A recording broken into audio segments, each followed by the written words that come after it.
प्रिय विद्यार्थियों, आज का हमारा जो विषय है वो भारतीय राजनीतिक चिंतन परंपरा के मध्य राजा राममोहन राय जो आधुनिक भारत के जनक कहलाते हैं, आधुनिक भारत का जो विकास और आधुनिक भारत में जो सामाजिक और धार्मिक आंदोलनों की जो जड़ है उसका आरंभकर्ता विचारक के रूप में हम स्वीकार करते हैं, पुरोधा है, उनके विषय में आज का ये वीडियो रहेगा। राजा राममोहन राय के संदर्भ में अगर चर्चा करें तो पहले हम इसकी पृष्ठभूमि पर विचार करेंगे और पृष्ठभूमि को भी हमने 3 भागों में विभाजित किया है अध्ययन के दृष्टिकोण से। फर्स्ट पारिवारिक पृष्ठभूमि, दूसरी राष्ट्रीय तत्कालीन परिवेश की पृष्ठभूमि, तीसरी वैचारिक निर्माण और प्रभाव की पृष्ठभूमि से ही उनके विचारों का विस्तृत विवेचन हो जाएगा, ऐसी मेरी मान्यता है। अब पारिवारिक पृष्ठभूमि के अंतर्गत अगर हम संक्षेप में बात करें तो हम ये कहते हैं कि राममोहन राय का जन्म कब हुआ, अर्थात 22 मई 1772 को बंगाल के हुगली जो क्षेत्र है उसके राधानगर में उनका जन्म हुआ और उनके पिता का नाम रमाकांत राव था, दादा का नाम उनका कृष्णचंद्र बैनर्जी था, उनकी माता तारिणी देवी रही है और उनके भाई जगमोहन राय रहे हैं जिनकी मृत्यु की घटना ने उनके संपूर्ण जीवन को परिवर्तित कर दिया है। उस पर हम अभी आगे चर्चा करेंगे। तारिणी देवी जो है और उनका जो परिवार है वो परिवार वैष्णव भक्त परिवार है, अर्थात भगवान विष्णु की पूजा अर्चना करने वाला भक्त और एक श्रेष्ठ हिंदू परिवार है, परंतु वह परंपरावादी है, धार्मिक परिवार है और परंपरावादी धार्मिक और धर्म भक्त होने के नाते वो वैष्णव परिवार श्रेष्ठ है।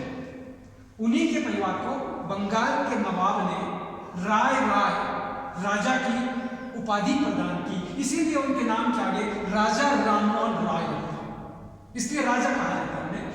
अब राजा राममोहन राय के आगे के जो पारिवारिक पृष्ठभूमि में बात करें तो जो जगमोहन भाई है उनकी जब छोटी अवस्था में मृत्यु हो जाती है तो उनकी जो भाभी है उसको सती होते हुए उन्होंने देखा और भाभी की अनिच्छा, क्योंकि उसकी इच्छा नहीं थी कि मैं सती हूं, परंतु वहां की परंपराएं ये थी तो उन परंपराओं के मद्देनजर रखते हुए अपनी भाभी के सती होने का जो उन्होंने देखा तो सतीत्व का जो प्रभाव है उनके जीवन पर सर्वाधिक पड़ा और उन्होंने कहा कि ये जो भारतीय समाज है, ये जो हिंदू समाज है, उसकी जो गलत परंपराएं हैं, असंवैधानिक परंपराएं हैं, जो पुरानी रूढ़ी और ध्वस्त विचार हैं, रिवाजें हैं, उनको मैं नष्ट करना चाहता हूं।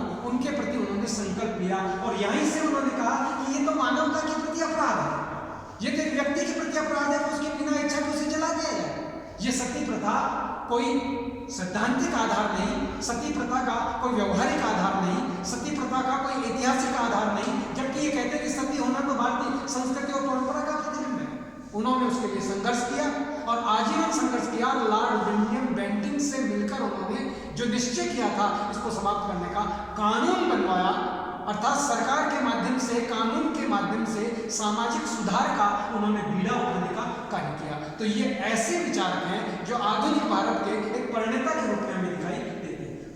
उनके पारिवारिक पृष्ठभूमि के साथ हम उनके कार्यों के बारे में अगर संक्षेप में बात करें, छोटा सा, जो शिक्षा के बिना व्यक्ति और व्यक्तित्व का विकास संभव नहीं है, इसलिए उन्होंने सबसे पहला काम किया वेदांत कॉलेज की स्थापना करना और वो काम करने के पीछे उनका उद्देश्य था वेद और उपनिषद जो भारतीय ग्रंथ हैं उनका अध्ययन होना चाहिए और उनके अध्ययन से पता चलना चाहिए कि भारतीय सभ्यता, भारतीय संस्कृति और भारतीय ज्ञान और भारतीय गौरव किस प्रकार का रहा है। इसलिए उन्होंने वेदांत कॉलेज की स्थापना की। उसके पश्चात उन्होंने पुस्तक लेखन का कार्य किया और पुस्तक लेखन का कार्य क्यों किया? क्योंकि पुस्तकों के लेखन से जनता को प्रचार और प्रसार के माध्यम से अपने विचारों के माध्यम से अवगत कराना, और पुस्तक लेखन करते समय उन्होंने सबसे पहले जो पुस्तक लिखी है वो एकेश्वरवाद का समर्थन करने के लिए तुहफत उल मुवाहिदीन नामक पुस्तक का लेखन किया। इसके साथ उन्होंने ब्रह्मसूत्र पुस्तक लिखी, ईशोपनिषद पर उन्होंने लिखा, कठोपनिषद पर उन्होंने लिखा। तो एक प्रकार से उन्होंने पुस्तकों के माध्यम से प्रचार प्रसार का कार्य किया।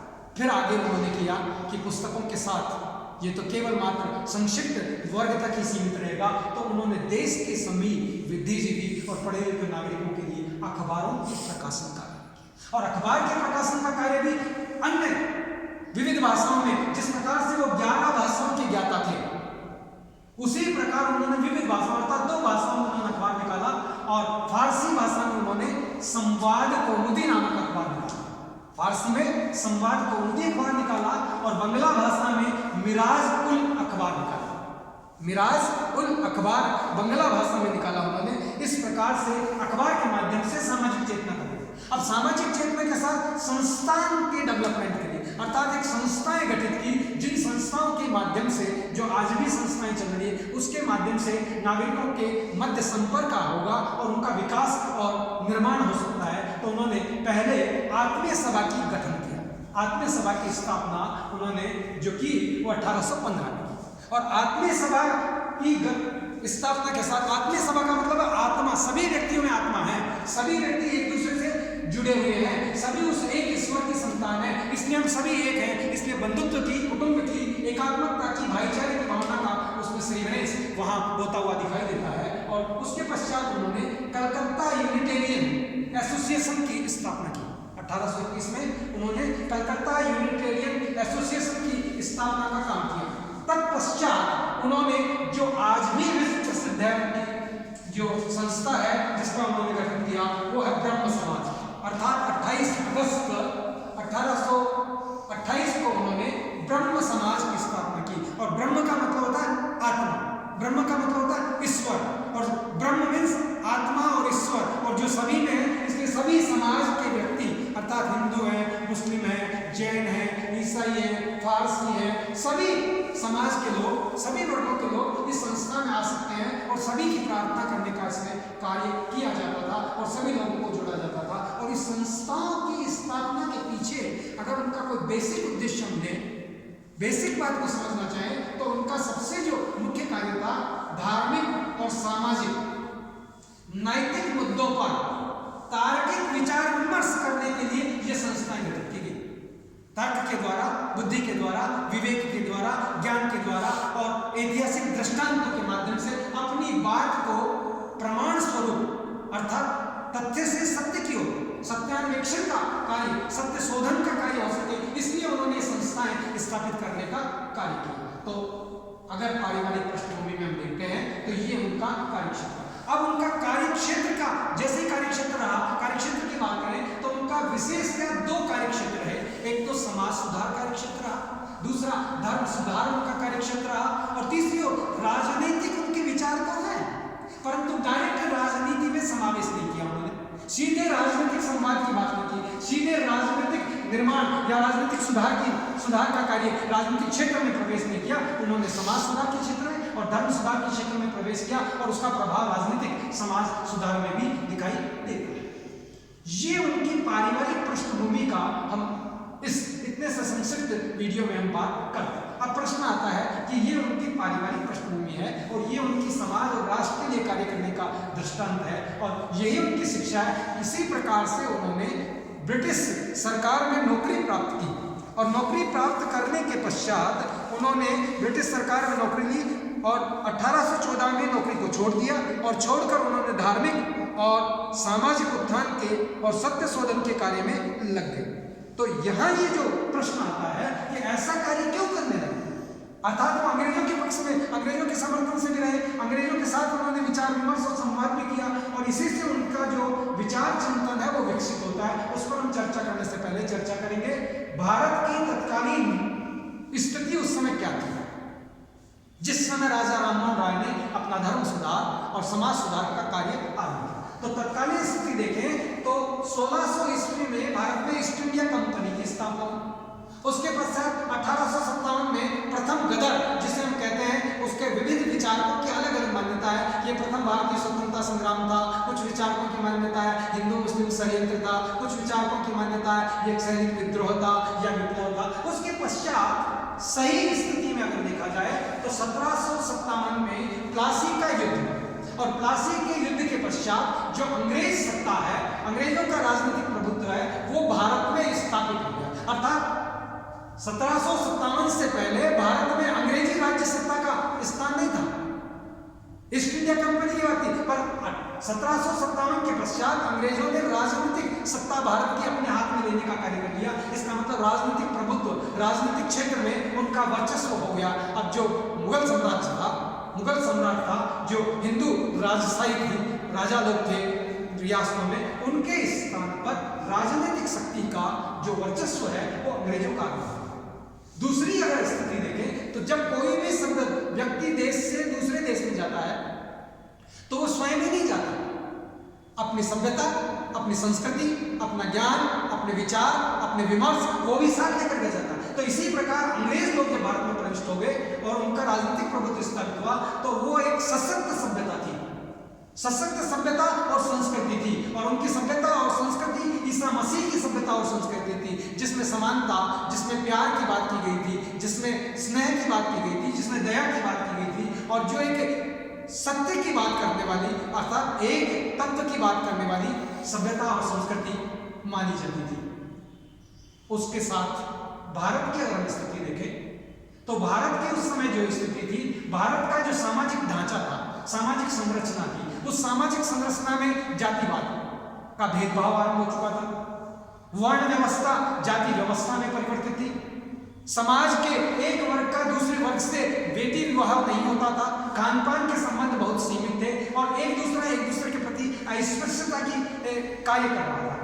नैतिक दृष्टि से और धार्मिक मूल्यों की अगर हम बात करें तो जो नैतिक दृष्टिकोण था, ये नैतिक दृष्टिकोण कहने के लिए तो भारत का उच्च और श्रेष्ठ नैतिक दृष्टिकोण था, परंतु व्यवहारिक जीवन में अगर आचरण में देखें तो उनका व्यवहारिक आचरण मानव और मानव के प्रति प्रभेद दिखाई देता है, मानव और मानव के प्रति असमानता दिखाई देती है, मानव और मानव के भेद मध्य अछूत की व्यवस्था दिखाई देती है। और इसी के साथ भारत में हिंदू और मुस्लिम दो संस्कृतियां थी, दो राजनीतिक सत्ताएं थी। एक और केंद्र में जो मुस्लिम सत्ता थी और राज्यों में अगर हम देखें तो उन प्रांतों में जो है हिंदू राज्यों की सत्ता थी। तो हिंदू और मुस्लिम राजनीतिक जो सत्ता थी, जो उनकी संस्कृति थी, उस संस्कृति और सत्ता के द्विपक्षीय संघर्ष चल रहे थे। हिंदू और मुस्लिम भारत में विभिन्न जो है सभ्यता और संस्कृतियों का समावेश हुआ। हूण है, शक है, कुषाण है, अन्य लोग आए और आकर के समायोजित हुए। जैसे दूध में पानी मिला दिया जाए या दूध में चीनी मिला दी जाए, वैसे सारी सभ्यता और संस्कृतियों का आज अगर हम छान करके देखना चाहें ये कौन सी है, वो सब समायोजित हो चुकी हैं और सभी एक विराट, जिसे हम कहते हैं भारतीय संस्कृति, जिसमें सभी समायोजित हो जाता है। परंतु एक मुस्लिम संस्कृति रही है जो हिंदू और मुस्लिम साथ रहने के बाद भी, बहुत वर्षों तक साम्राज्य करने के बाद, साथ रहने के बाद, वैवाहिक संबंध स्थापित करने के होने के पश्चात भी एक नहीं हो पाई। राजनीतिक सत्ता का इनके मध्य द्विपक्षीय संघर्ष है। अब ये संघर्ष त्रिपक्षीय संघर्ष बन गया। अभी तक तो दो संघर्ष थे, हिंदू और मुस्लिम राजनीतिक सत्ता के मध्य संघर्ष थे। अब तीसरी सत्ता आ गई अंग्रेज, अर्थात त्रिपक्षीय, जिसे हम कहें कि त्रिकोणात्मक राजनीतिक संघर्ष में परिवर्तन हो गया। और त्रिकोणात्मक संघर्ष के साथ त्रिकोणात्मक संस्कृति भी आ गई, एक भारतीय संस्कृति, एक मुस्लिम संस्कृति और एक ईसाई संस्कृति। तीन संस्कृतियों के विचार भी तत्कालीन परिवेश और परिस्थिति में दिखाई देते हैं और अपनी बौद्धिकता, अपनी राजनीतिक शक्ति के कारण ये जो ब्रिटिश संस्कृति और ब्रिटिश सत्ता का प्रवेश हुआ, उस संस्कृति और सत्ता ने भारतीय के जो बुद्धिजीवी वर्ग है भारत का, उस बुद्धिजीवी वर्ग को अव्यवस्थित भारत, अंधकारपूर्ण भारत और किन कर्तव्य विमुढ़ता की ओर धकेल दिया। ऐसा लगा उन्हें कि हम क्या करें, क्या हम श्रेष्ठ हैं कि नहीं? भाई हमारे लिए उन्होंने क्या किया, उस संस्कृति ने, सभ्यता ने क्या प्रचार किया, क्या आचरण किया कि आप बहुदेव पूजक हैं, आप पत्थर के पूजक हैं, मूर्ति को पूजने वाले हैं, मूर्ति भगवान नहीं होती जिसे आप पूजते हैं, तो आप अंधकार के व्यक्ति हैं, आप अज्ञानी व्यक्ति हैं, आप शिक्षित व्यक्ति नहीं हैं। फिर आप एक दूसरे के मध्य विभेद करते हैं, ये हरिजन है, ये दरिजन है, ये एसटी है, इस प्रकार का जब विभेद करते हैं तो आप मानव और मानव के मध्य भी विभेद करते हैं, तो भी आप सभ्य नहीं है, शिक्षित नहीं है। तो जब उन्होंने ये विचार हमारे समक्ष रखे कि धार्मिक दृष्टि से आप श्रेष्ठ नहीं दिखाई दे रहे हैं, सामाजिक व्यवहार और आचरण की दृष्टि से आप श्रेष्ठ और नैतिक दिखाई नहीं दे रहे हैं, आप में आपके मध्य समानता का विचार नहीं है, एक दूसरे के साथ पानी नहीं पीते, एक दूसरे के साथ व्यवहार नहीं करते, एक दूसरे के साथ संवाद भी दूर से छाया पड़ने पर आप इस प्रकार की बात करते हैं। तो ये जो था, ये संस्कृतियां आई, तो मुस्लिम संस्कृति भाईचारे की संस्कृति कहती है, ईसाई संस्कृति स्वतंत्रता के साथ प्यार की संस्कृति की बात करती है, और हिंदू संस्कृति इससे भी श्रेष्ठ संस्कृति का बखान करते हैं और संस्कृति का कहीं व्यवहारिक जीवन में दिखाव नहीं देता। तो ऐसे तत्कालीन जो भारतीय सामाजिक, धार्मिक और राजनीतिक पृष्ठभूमि है, उस पृष्ठभूमि में राजा राममोहन राय का जब प्रवेश होता है तो उन्होंने विद्या, विवेक, विद्या के लिए उन्होंने कहा पाठशालाएं खोली, कॉलेजेस खोले, तो विद्या के माध्यम से विवेक, अर्थात विवेक के लिए उन्होंने जो है विभिन्न संस्थाएं खोली, ब्रह्म समाज जैसी, जिनमें तार्किक विचार विमर्श और नैतिक मुद्दों पर चर्चा हुई। तो विवेक और विद्या, स्वाभिमान कि भारतीयों में स्वाभिमान कि भारत भी एकेश्वरवादी रहा है, भारत भी जो है धार्मिक स्वतंत्रता की बात करता है, भारत भी वसुधैव कुटुंबकम की बात करता है। तो स्वाभिमान और स्वतंत्रता के प्रकाश की ज्योति जलाने का कार्य अगर किसी ने किया तो राममोहन राय ने किया। इसलिए राममोहन राय को भारतीय राजनीति के, आधुनिक भारत के पुरोधा या जनक कहा जा सकता है। अब प्रश्न आता है कि राममोहन राय के पास इतना ज्ञान, इतना बुद्धि, इतना विवेक आ गया, और आने के बाद उन्होंने उसे एक संत की भांति संपूर्ण समाज में और राष्ट्र के और मानवता के हित चिंतन में प्रविष्ट कर दिया। ऐसा क्या है? तो इसका मतलब हुआ राममोहन राय का जो वैचारिक पृष्ठभूमि है, उस वैचारिक पृष्ठभूमि के निर्माण के पीछे क्या काम है। मैंने अभी आपसे चर्चा की थी इसी वीडियो में कि राममोहन राय के जो भाई थे जगमोहन, उनका जो देहांत होता है और उनकी भाभी जिसका सती हो जाना होता है, ये घटना उन्हें द्रवित कर देती है और उनके संपूर्ण जीवन को झकझोर देती है और परिवर्तित कर देती है, और कहती है कि क्या समाज है जो समाज एक महिला को जलने के लिए विवश कर रहा है उसके बिना इच्छा के, उसके बिना इच्छा के, समानता का उसको अधिकार नहीं है, उस पर धार्मिक रूढ़ियों का आरोपण है। इस प्रकार से उन्होंने निश्चय कर लिया कि ये चीजें सही नहीं है। तो उन्होंने जो है सबसे पहला काम जो किया, एक प्रकार से भारतीय समाज की जो रूढ़िवादी परंपराएं हैं, जो तार्किक दृष्टि से अनुपयोगी परंपराएं हैं, बौद्धिक दृष्टि से जो अनुचित परंपराएं हैं, उन परंपराओं का के विरोध में लिखना और उन परंपराओं का विरोध करना और उन परंपराओं को समाप्त करने के क्षेत्र की ओर उन्होंने कार्य किया। मैंने अभी आपसे कहा था कि उन्होंने जो है तुहफत उल मुवाहिदीन नामक पुस्तक जो है लिखने के पीछे अगर उनका कोई उद्देश्य है तो वो एकेश्वरवाद है। सभी धर्मों में एक ईश्वर की बात नहीं है, और भारत के ऋग्वेद भी यही कहता है कि ईश्वर एक है, अनंत है, निर्गुण है, निराकार है। ये वेदांत के अध्ययन के साथ उन्होंने ब्रह्मसूत्र, ईशोपनिषद, कठोपनिषद की बात की, तो वहां उन्होंने ये प्रमाणित किया कि ईश्वर एक है। तो एकेश्वरवाद का जो सिद्धांत है वो विविध धर्मों पर, अर्थात उन्होंने पहला काम तो क्या किया, जो धर्म का समाज शास्त्र है, अर्थात हिंदू, मुस्लिम, सिख, जैन, पारसी, ईसाई, ये जो सब धर्म है उनका जो समाज शास्त्र है उसको समझने का प्रयास किया, और समझने के लिए आवश्यक है उनकी भाषा का अध्ययन होना। हिब्रू का उन्होंने अध्ययन किया, पाली का उन्होंने अध्ययन किया, अंग्रेजी का उन्होंने अध्ययन किया, संस्कृत का उन्होंने अध्ययन किया, फारसी का उन्होंने अध्ययन किया।